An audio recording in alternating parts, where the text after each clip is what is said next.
هذا النور شفاء صدور.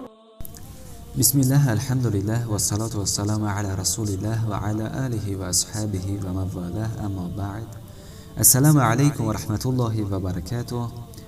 قصه حضرت لوط علیه السلام قسم دوم. دوستان و برادران، باز به خواست خدا دوام قصه حضرت لوط علیه السلام را پیشکشتان میکنیم.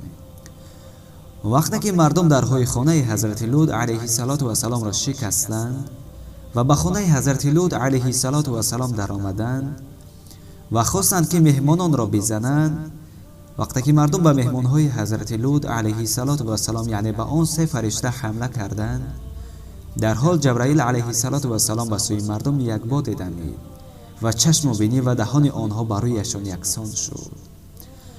مردم جبر و داد گفته از خانه برآمدند و گفتند که لوط در خانه‌اش جادوگران را آورده است. بعد از چند مدت مردم پشیمان شدند و گفتند ای لوط، به مهمانهایت بگو که چشمان ما را بینا کند، پس ما توبه میکنیم. در این هنگام باز حضرت جبرائیل علیه السلام یک بار به مردم دمید. باز مردم دوباره به سوی مهمانها حمله کردند و حضرت جبرائیل علیه السلام باز به سوی مردم باد دمید و اعضای بدن آنها از کار ماند.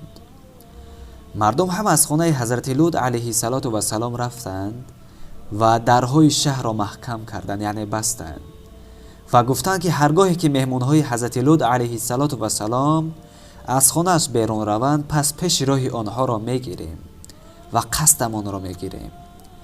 حضرت جبرائیل علیه السلام به سوی حضرت لوط علیه السلام گفت ای لوط، همه اهل عائلت را بگیر و از این شهر برآمده برو. حضرت لوط علیه السلام گفت ای جبرائیل، درهای شهر را مردم بستند، پس من چگونه بروم؟ در این حالت حضرت جبرائیل علیه السلام تمام اهل عائله حضرت لوط علیه السلام را در بالای پری خود سوار کرد و از شهر بیرون برآورد. حضرت لوط علیه السلام به جبرائیل علیه السلام گفت ای جبرائیل، همسرم در داخل شهر مانده است، او را رفته بیار. جبرائیل علیه السلام گفت ای لوط، زن تو کافر است، پس او را همراه خود نبر. حضرت جبرائیل علیه السلام شب تمام قوم حضرت لوط علیه السلام را همراه خانه هایشان، خلاصه همه ده را به بالای خود به آسمان برد.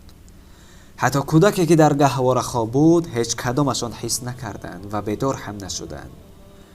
وقتی که سحر شد و آفتاب برآمد، پس از جانب پروردگار به حضرت جبرائیل علیه السلام امر شد که ای جبرائیل، چیزی که در بالای پرت به آسمان برداشته ای، همه آنها را به زمین بزن تا نیست و نابود شوند.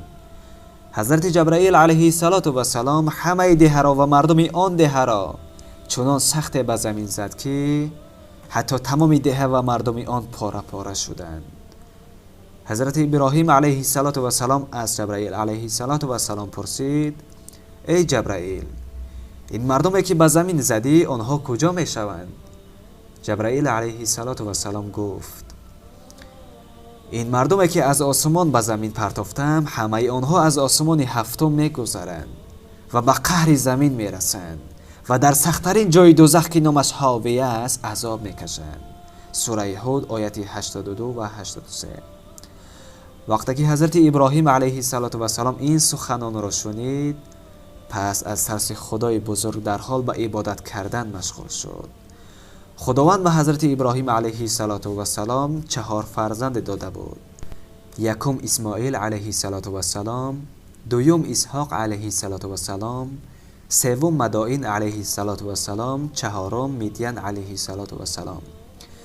اسماعیل علیه السلام از هاجره تولد شده بود و 3 فرزند دیگرش از ساره به دنیا آمده بودند. حضرت ابراهیم علیه السلام وقتی که به پیرانسالی رسید، پس این 4 فرزند خود را نزد خود دعوت کرد و چنین نصیحت کرده گفت ای فرزندان من، خداوند شما را دینی گزیده نصیب کرده است تا وقت مردنتان به همین دین بروید که خدای تعالی این دین را اسلام نام گذاشته است. و من نیز از اسلام میگویم برایتان. سوره آل عمران آیه 132. عزیزان دل، آنچه که درباره حضرت لوط علیه السلام در کتاب آمده بود من برایتان به طور مختصر پیشکش کردم. تنها با صبر باشید. قصه حضرت لوط علیه السلام به آخر رسید. السلام علیکم و رحمت الله و برکاته.